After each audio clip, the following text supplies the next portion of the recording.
un gros serpent mystique apparaît dans la rue et prend rapidement l'apparence d'une femme mendiante qui jette un gros billet au sol. Cette petite fille, ne sachant pas que c'était un piège, décide de l'aider.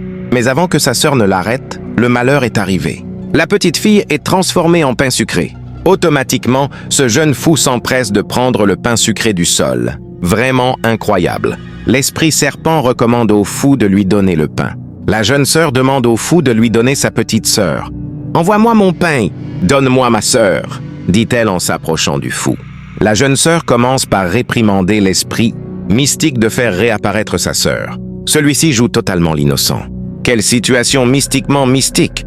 Qui peut croire à une croisade du physique et du spirituel de cette façon? Regarde la vidéo jusqu'à la fin et n'oublie pas de t'abonner. Alors qu'elle discutait, ce prêtre catholique qui passait fut arrêté par la petite fille. La sœur a disparu après avoir essayé d'aider cette femme. « Je ne te comprends pas, ma fille », rétorque le prêtre. « Cette femme que vous voyez a transformé ma sœur en pain sucré. » L'esprit serpent prend la parole en disant « Prêtre, je suis une femme mendiante. Avec mon état, comment puis-je faire quelque chose d'inédit? Je ne comprends pas ce qu'elle raconte. »« Non, prêtre, ne l'écoutez pas! Elle a transformé ma sœur. Je suis dépassé, expliquez-moi le problème, » demande le prêtre. « Un donateur m'a donné le pain sucré et avant que je ne le prenne, ce jeune fou s'est précipité et l'a pris. »« Faux prêtre! Cette femme est un démon qui a pris ma sœur. »« Mais tu racontes quoi? Prêtre, moi-même je ne la comprends pas. »« C'est elle qui a transformé ma sœur, je vous l'assure. » Le prêtre, ne sachant quoi faire, affirme qu'il va aider l'esprit serpent à reprendre le pain sucré. La jeune sœur, quant à elle, continue de réclamer sa sœur. Le prêtre, avec sagesse, s'approche du jeune fou.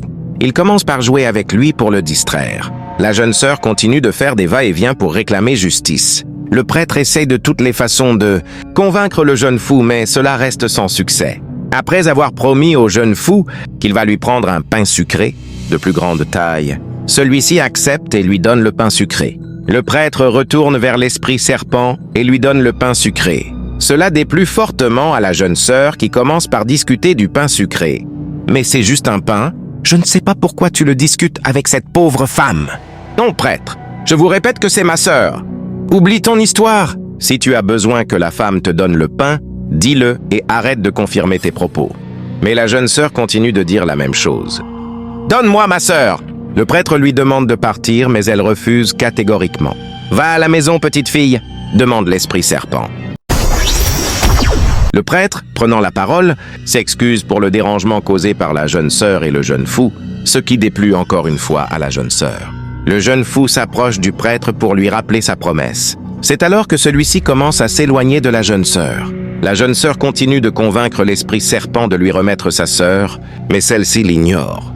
Voyant le prêtre qui s'éloigne, la jeune sœur se lance à sa course. « Oh, prêtre, je vous parle d'une situation sérieuse et vous vous jouez au sein. C'est quoi encore? Cette femme a ma sœur en otage dans ce pain sucré. Ne voyez-vous pas le gros canari sur ses genoux? Mais tu veux que je dise quoi? Ne vois-tu pas que cette femme est sans défense? Arrête de dire que ce pain sucré est ta sœur. Je vous jure, prêtre, je ne te crois pas. Prêtre, je vous en supplie, aidez-moi à récupérer ma sœur, affirme la jeune sœur tout en tirant le prêtre pour venir observer.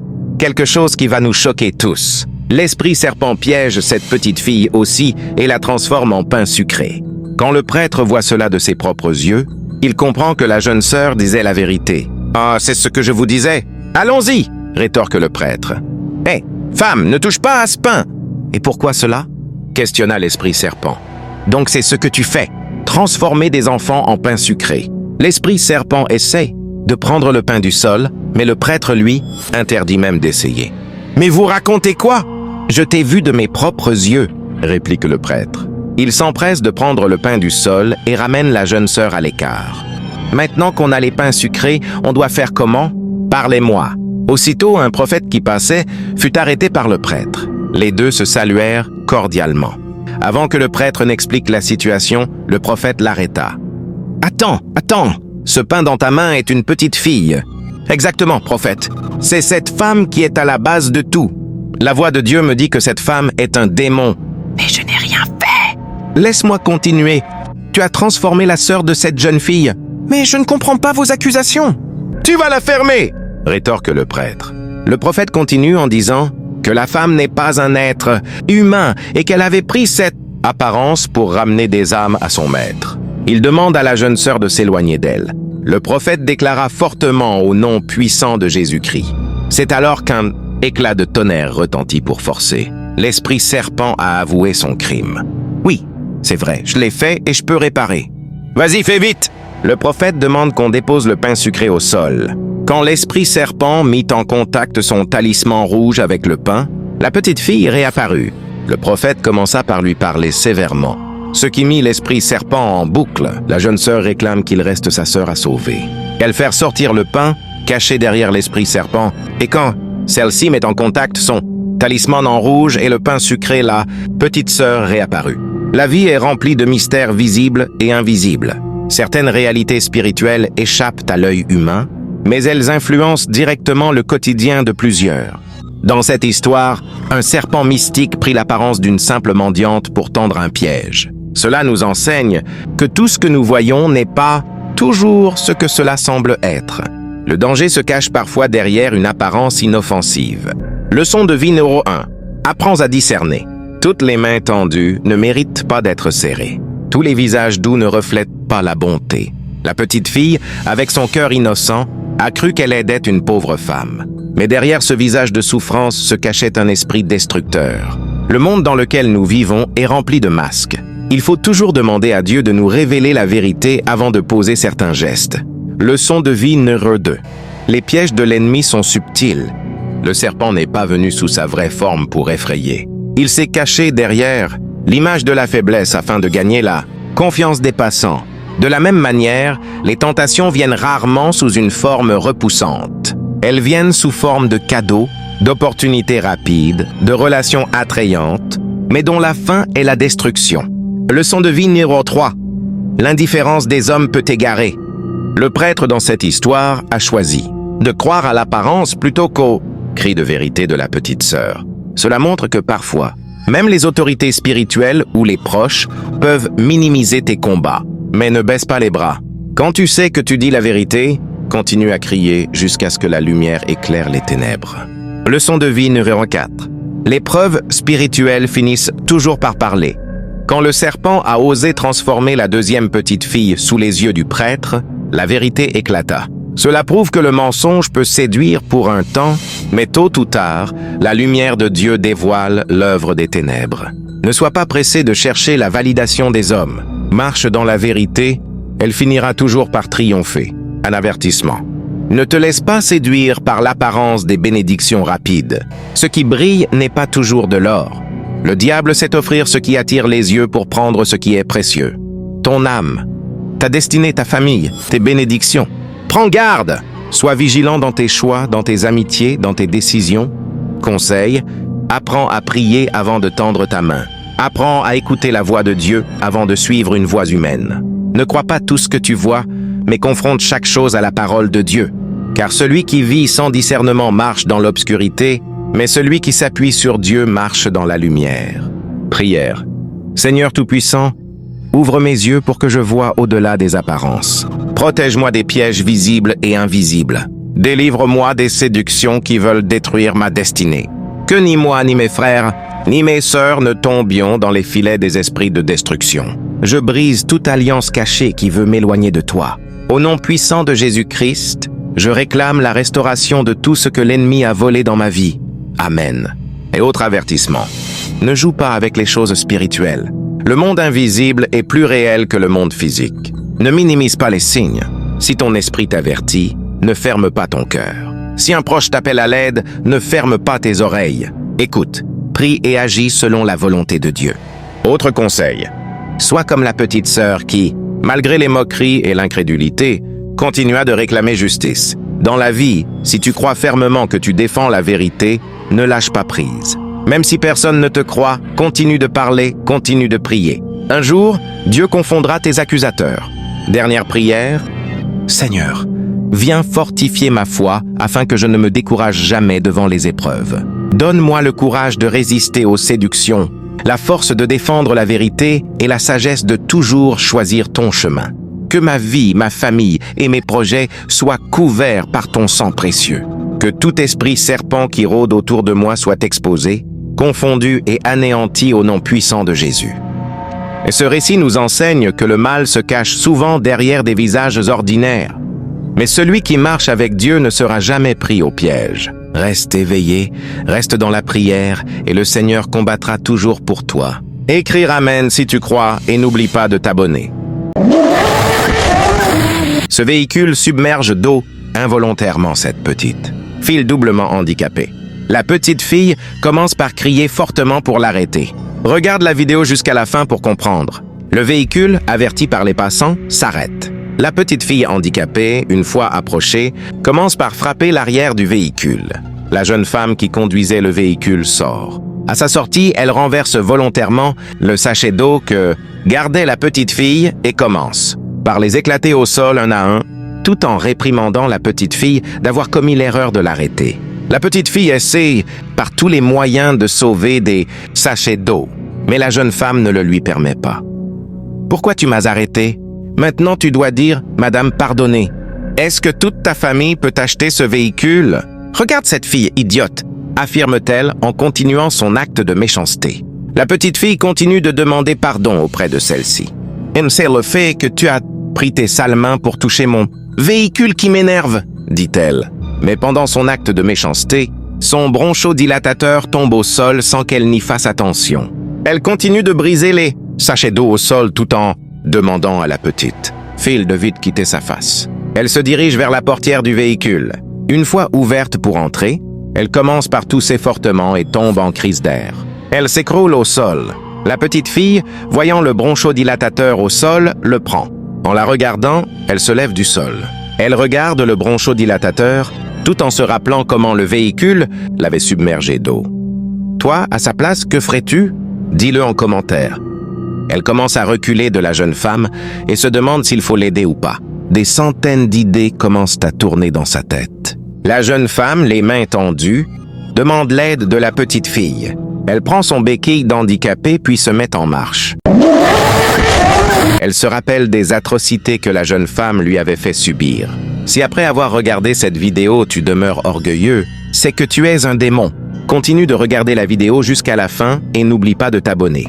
La petite fille, déjà en marche, s'arrête et dépose sa béquille d'handicapé, puis marche difficilement, en se traînant vers la jeune femme et souffle le bronchodilatateur dans sa bouche. La jeune femme, une fois soulagée, parle. « Ah, tu m'as sauvé la vie? Tu m'as sauvé la vie? Après tout ce que je t'ai fait subir, affirme-t-elle en la prenant dans ses bras.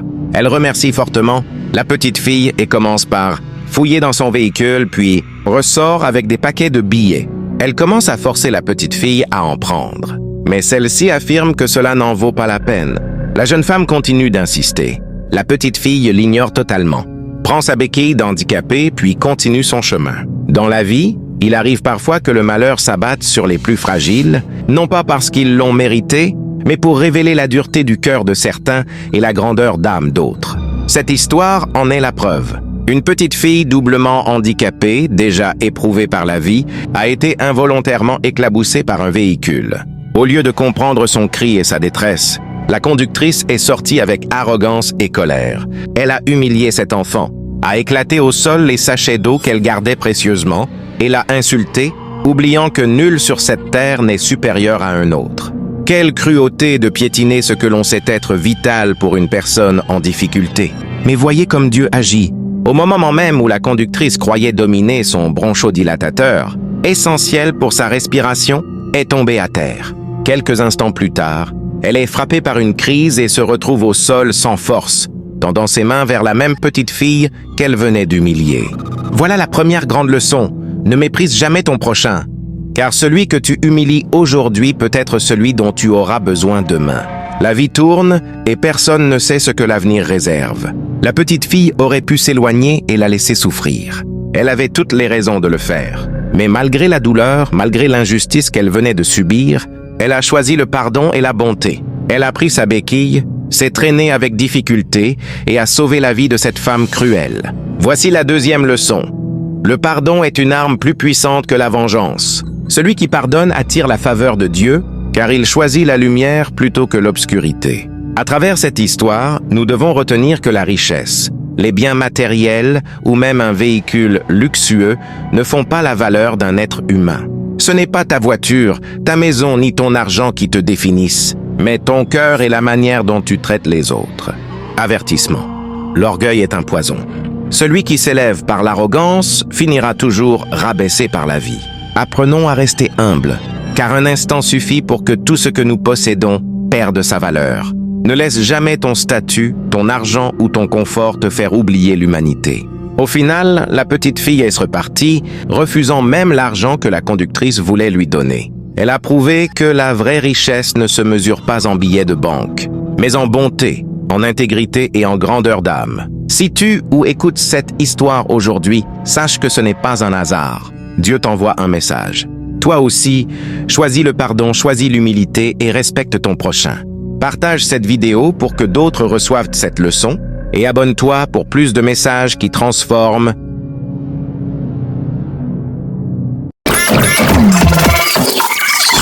Cet esprit mystique place un bébé spirituel dans le ventre de l'homme. Avant que celui-ci ne réagisse, l'esprit remplace son cerveau par une tortue spirituelle. Regarde bien la vidéo jusqu'à la fin. Voulant partir, l'esprit mystique fut arrêté par cet homme de Dieu handicapé. Retourne à cet homme ce que tu lui as pris. Qui es-tu?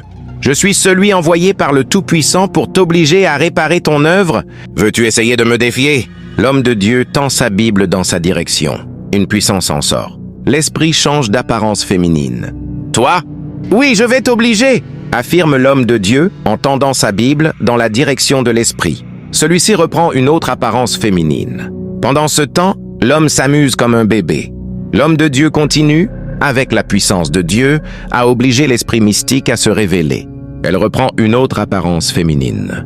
Oui, je te vois. Tu vas te montrer. Que me veux-tu? Ce n'est pas toi, affirme l'homme de Dieu, puis il retend sa Bible dans la direction de l'esprit mystique. Celui-ci reprend encore une autre apparence féminine. Celle qu'elle cherchait apparaît. Donc tu as osé défier mes sœurs jusqu'à moi? Oui, tu dois réparer ton œuvre diabolique. Non, je ne le ferai pas, parce que tu n'as aucun droit sur moi. Laisse un commentaire pour m'encourager. L'homme de Dieu affirme fortement qu'il est venu au nom de Jésus-Christ, donc qu'il domine. Il déclare au nom puissant de Jésus-Christ. C'est alors qu'une puissance sort et se décharge sur l'esprit. Celui-ci aussi renvoie une décharge qui secoue fortement l'homme de Dieu. Après avoir repris son esprit, il commence à regarder l'esprit mystique. Je t'ai dit de ne pas me défier, cet homme n'est pas le genre à sauver. Je ne vais pas abandonner, je viens au nom de Jésus-Christ, rétorque l'homme de Dieu, puis il relance une puissance spirituelle contre l'esprit. L'esprit aussi se retient, puis renvoie sa puissance mystique contre l'homme de Dieu. Cela le bouscule dans tous les sens. Vas-tu abandonner à la place de l'homme de Dieu? Dis-le en commentaire.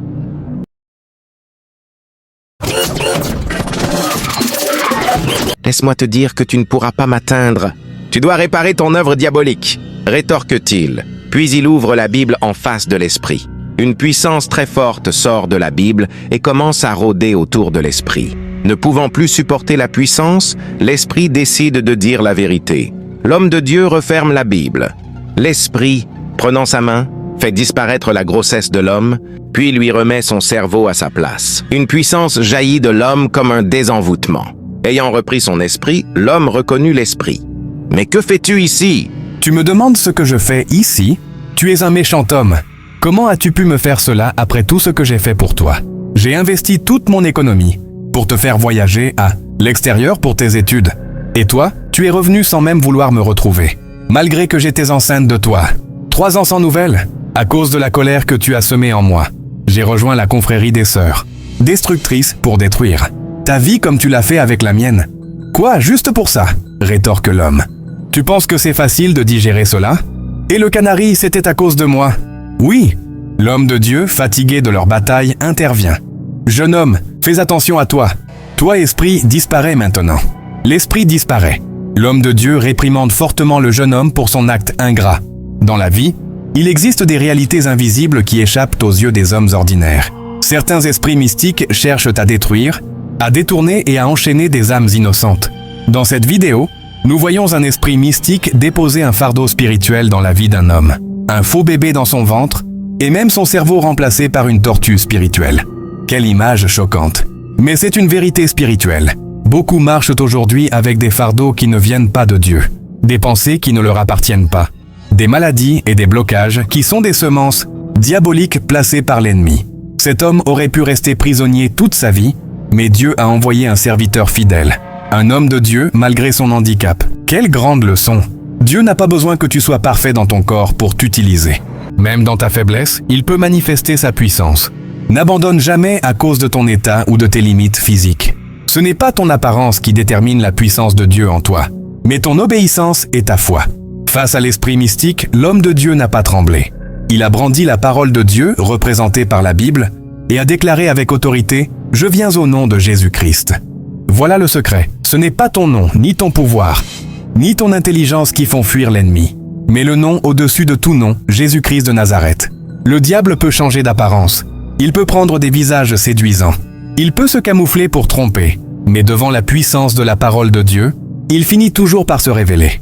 Toi qui lis ceci, prends garde aux apparences. Ne te laisse pas séduire par ce qui brille à l'extérieur. Derrière une belle façade peut se cacher une grande destruction.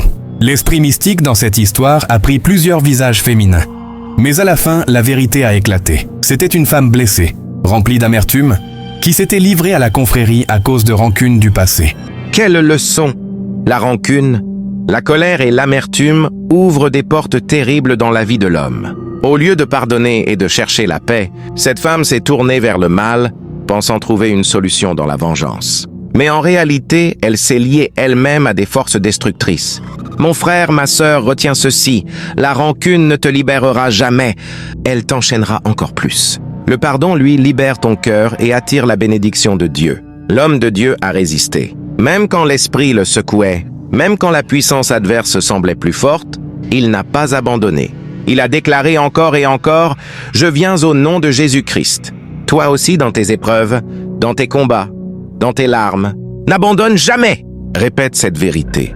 Je viens au nom de Jésus-Christ. Même si les tempêtes te bousculent, la victoire est certaine quand tu t'accroches à ce nom puissant. Finalement, la lumière a triomphé. L'esprit, incapable de résister à la puissance de Dieu, a rendu ce qu'il avait pris. Le faux fardeau a disparu, le cerveau a été restauré et la vérité a éclaté. Aujourd'hui, beaucoup vivent avec des fardeaux qui ne sont pas les leurs. Maladies spirituelles, échecs répétés, blocages financiers, célibat prolongé, rêves étranges. Mais je t'annonce une bonne nouvelle. Si tu viens à Jésus, si tu crois à sa parole, tous ces fardeaux peuvent être ôtés. Il est le Dieu qui restaure, qui délivre, qui brise les chaînes. Avertissement. Ne joue pas avec le monde spirituel. Ne cherche pas la vengeance dans les pratiques occultes. Ne laisse pas la rancune t'entraîner vers les ténèbres. Tout pacte avec le diable se paye cher. Choisis toujours le chemin de la lumière, même si cela semble difficile. Prière. Seigneur Jésus-Christ, je viens devant toi aujourd'hui. Je reconnais que j'ai parfois laissé la colère, la rancune et la douleur dominer mon cœur. Pardonne-moi, je refuse tout fardeau placé par l'ennemi dans ma vie. Je rejette toute semence diabolique, toute pensée étrangère, toute maladie spirituelle et physique. Au nom puissant de Jésus-Christ, je déclare que je suis libre. Seigneur, restaure mon âme, mon esprit et mon corps. Fais de moi un témoin de ta puissance. Que je ne sois jamais un instrument du mal, mais un canal de lumière et de paix. Amen. Conseil. Ne garde pas cette vérité pour toi. Partage ce message avec quelqu'un. Encourage ton frère, ta sœur, un ami qui traverse une bataille. Rappelle-lui que Jésus-Christ est plus puissant que tout esprit mystique, plus grand que tout problème, plus fidèle que tout homme. Et toi, veux-tu abandonner dans ton combat ou continuer comme l'homme de Dieu? Écris-le en commentaire pour fortifier ta foi.